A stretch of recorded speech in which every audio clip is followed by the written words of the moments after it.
ওয়াসসালাতু ওয়াসসালামু আলা রাসূলিহিল কারীম।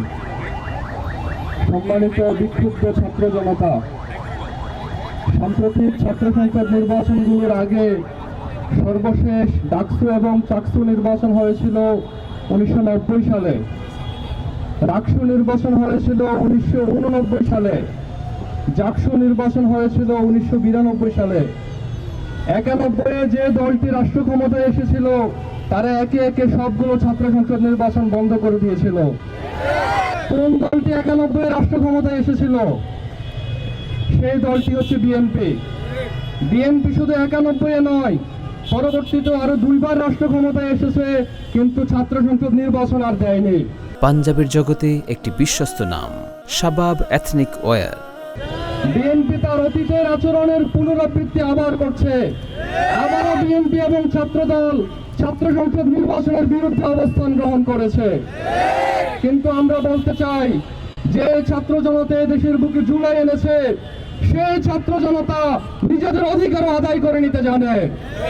আমরা বিএনপির প্রতি আহ্বান রাখতে চাই, আপনারা শিক্ষার্থীদের গণতান্ত্রিক অধিকারের প্রতি শ্রদ্ধাশীল হন।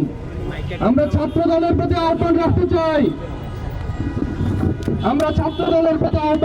চাই, নির্বাচনে জয় পরাজয় আছে। একটি পক্ষ নির্বাচনে জয়ী হবে, অন্য পক্ষ নির্বাচনে জয়ী হতে পারবে না।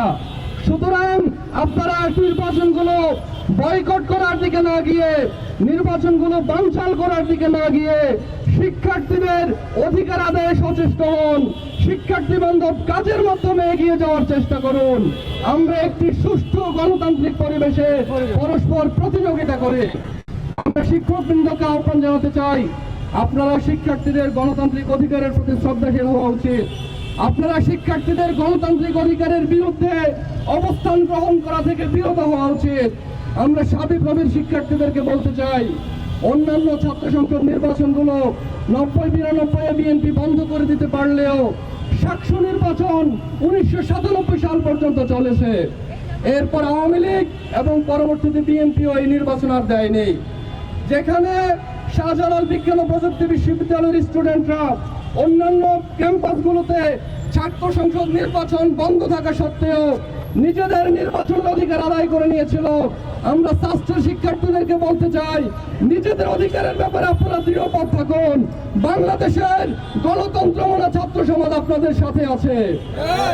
আমরা ছাত্রের প্রশাসনের প্রতি উদাত্ত আহ্বান জানাতে চাই, আপনারা নির্বাচন বানচালের এই ষড়যন্ত্রে পা দিবেন না, বরং শিক্ষার্থীদের গণতান্ত্রিক অধিকারের প্রতি শ্রদ্ধাশীল হয়ে যথাসময়ে নির্বাচন অনুষ্ঠানের জন্য যা করা প্রয়োজন সেটাই করুন। সে উদাত্ত আহ্বান রেখে আমার কথা এখানে শেষ করছি। আসসালামু আলাইকুম ওয়া রাহমাতুল্লাহ।